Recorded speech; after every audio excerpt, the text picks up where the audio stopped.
ہیں ان کو بھی تکلیف ہے کہ میلاد کیوں منائیں؟ کیا انہوں نے میلاد منایا تھا؟ پھر جو آئے ہیں خود خوش ہوں تو کوئی کمال کی بات نہیں ہے۔ وہ آئے ہیں تو تمہارے لیے آئے ہیں، تمہیں خوشی منانا چاہیے۔ صلوات پڑھیے محمد وآلہ محمد۔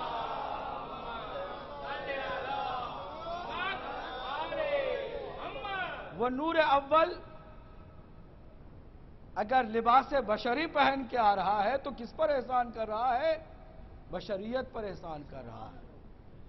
لہذا وہ آ کر کہے کہ میں آ گیا ہوں تو میں خوشی مناؤں گا، تم کو خوشی منانی ہے کیونکہ میں نور اول ہو کر لباس بشر میں تمہاری طرح ہو کر آیا ہوں تاکہ تمہارے لیے نمونے عمل بنوں۔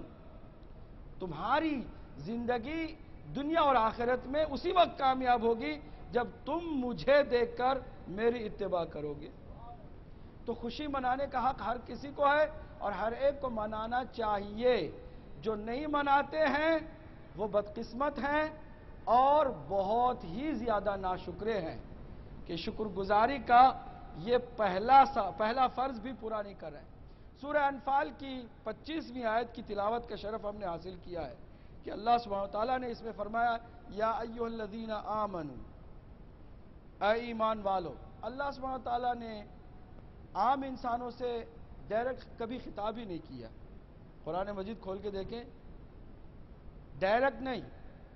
کافروں سے کچھ کہنا ہے تو کہتا ہے قل یا ایھا الکافرون، اے رسول کہہ دو کافروں سے۔ میں منہ نہیں لگاتا کافروں۔ منافق بھی ڈائریکٹ خطاب نہیں، اے رسول کہہ دو منافقین سے۔ مشرکین سے بھی ڈائریکٹ نہیں، حتیٰ کہ عام انسانوں سے بھی نہیں۔ حد یہ ہے کہ مسلمانوں سے بھی ڈائریکٹ خطاب نہیں۔ اللہ اکبر۔ یہ کتاب مسلمانوں کی ہدایت کے لیے، مسلمان البتہ سمجھتے ہیں، ورنہ یہ عالمین کی ہدایت کے لیے ہے نا۔ مسلمان کہتے ہیں ہماری کتاب، تو جن کی کتاب ہے کہیں پورے قرآن مجید میں، یہ ہمارا چیلنج ہے۔ کبھی کبھی ہمارے ٹی وی پر آ کر کچھ لوگ یہ کرتے ہیں کہ آپ لوگ ہمیشہ مومنین و مومنات کا کیوں ذکر کرتے ہیں، مسلمین و مسلمات کا کیوں تذکرہ نہیں کرتے؟ ہم کہتے ہیں کہ اس لیے کہ ہم قرآن والے ہیں۔ قرآن نے کبھی یا ایھا الذین اسلموا سے خطاب کیا ہی نہیں ہے کہ اے مسلمانوں۔ کبھی قرآن مجید میں ایسا آپ کو خطاب نہیں ملے گا۔ پورے قرآن میں آپ جا کر دیکھ لیں، اے مسلمانوں، یہ خطاب قرآن مجید میں نہیں ملے گا۔ جہاں بھی ملا ہے کیا؟ یا ایھا الذین آمنو، اے ایمان والو۔ تو مومنوں سے خطاب ہے تو ہم بھی مومنوں سے خطاب کرتے ہیں۔ صلوات پڑھے محمد وآلہ محمد پر۔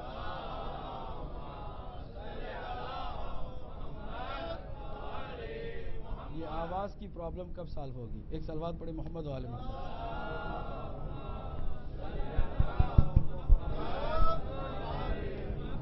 چلے کوئی بات نہیں، توجہ کیجئے گا۔ جاندار صلوات پڑھے محمد وآلہ محمد۔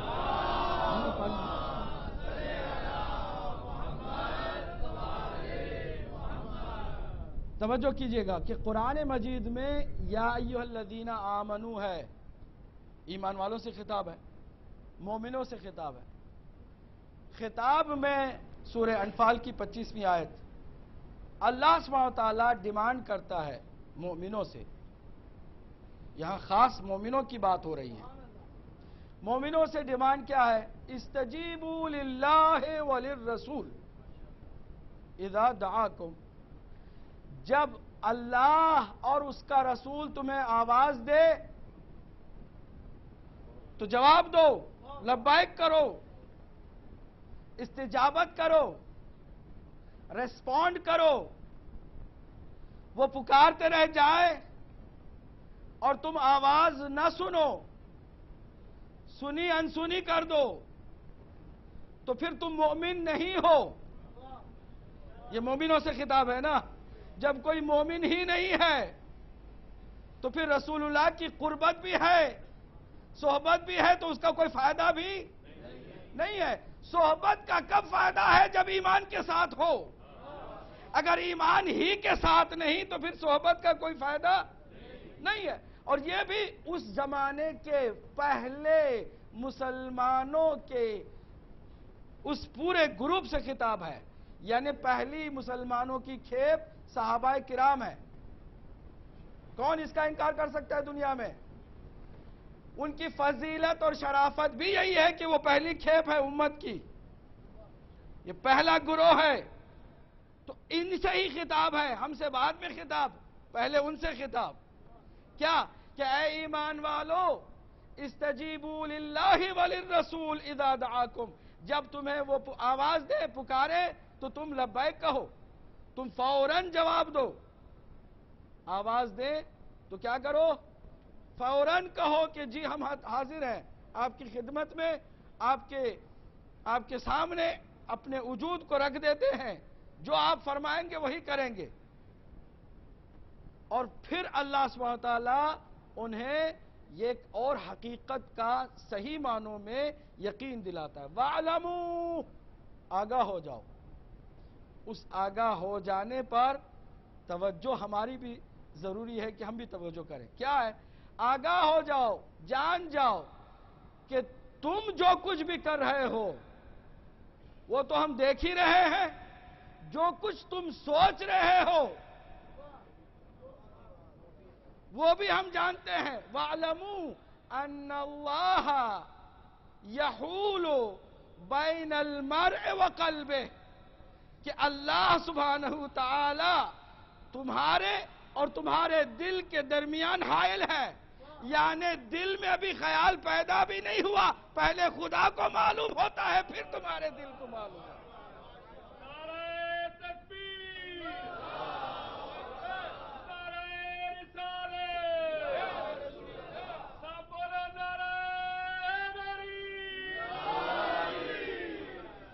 پہلے اللہ کو معلوم ہوگا پھر تمہارے دل کو. حائل ہے تمہارے اور تمہارے خدا، تمہارے دل کے درمیان. پھر یہی نہیں کہ وہ جان جائے تو کیا کر لے گا، ایسا بھی نہیں ہے. اور یہ بھی سمجھ لو کہ وَأَنَّهُ إِلَيْهِ تُحْشَرُونَ، تم بھاگ کے بھی جا نہیں سکتے ہو، اسی کی بارگاہ میں تمہیں جانا ہوگا اور محشور وہی ہونا ہوگا. تو پھر اس کی گرفت میں بھی تم ہو، دنیا میں بھی آخرت میں بھی. کیا مطلب ہے اس آیت کے اندر؟ کیا بتانا چاہتا ہے مومنین سے بتانا چاہتا ہے کہ اگر اللہ کا نبی آواز دے اور کوئی اس کا جواب مثبت نہ دے سکے تو وہ نہ دنیا کا رہے گا نہ آخرت کا رہے گا. استجابت اگر نہ کرے، خاص کر مشکل کے موقع پر آواز دے اور مشکل کے موقع پر آواز دے،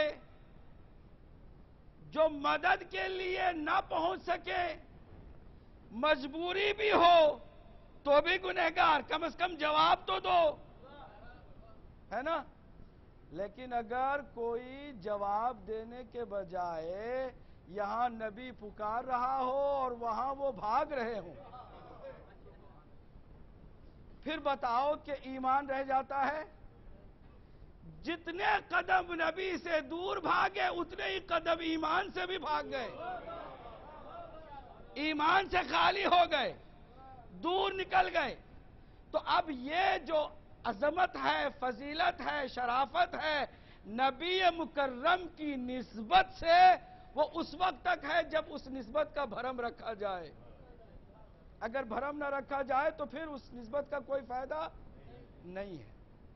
اب جو میلاد منا رہے ہیں، ایک جگہ پر ہم نے گفتگو کی تو ہمارے ایک اہل سنت کے بہت ہی پڑھے لکھے پروفیسر ہیں، انہوں نے ہم سے ملاقات کی. انہوں نے کہا کہ ہم نے آپ کے پروگراموں سے یہ اندازہ لگایا کہ واقعاً حق جو ہے وہ اہل بیت کے مذہب ہی کو ہے، لیکن ایک بہت بڑا گلہ ہے. گلہ کیا بلکہ ایک اعتراض ہے جو ہمارے اندر ذہنوں میں ہمیشہ رہتا ہے، اور وہ یہ کہ آپ رسول اللہ سے زیادہ علی علی کرتے ہیں. یہ کیا بات ہے؟ یا غلط ہے یا صحیح ہے، دو میں سے ایک ہے نا، تیسری تو کوئی وجہ نہیں ہو سکتی. ہم تیسرے چکر میں ہوتے ہی نہیں ہیں. یا آر یا پار، یا صحیح یا غلط، یا سیاہ یا سفید. درمیانہ راستہ ہمارا نہیں ہے، اور جن کا ہے وہ جانے. غلط صحیح کیا ہے؟ میں نے کہا پروفیسر ہیں، کہا جی الحمدللہ. تو ہم نے کہا تو پھر ہم آپ کو آسان جملوں میں بتائیں گے. پہلے یہ بتا دیں گے کہ یہی ذکر رسول ہے.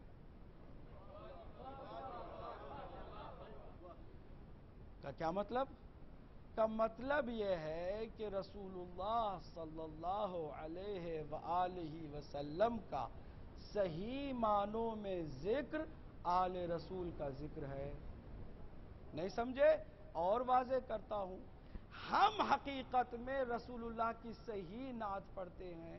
کہا کیسے؟ کہ نعت رسول کا مطلب ہے نبی مکرم کے دل کو خوش کرنا. انصاف سے بتاؤ کہ نبی موجود ہوں، علی بھی موجود ہوں، تم نے صرف نبی کی بات کی، تو نبی اپنی تعریف سن کے زیادہ خوش ہوں گے یا علی کی تعریف سن کے زیادہ خوش ہوں گے؟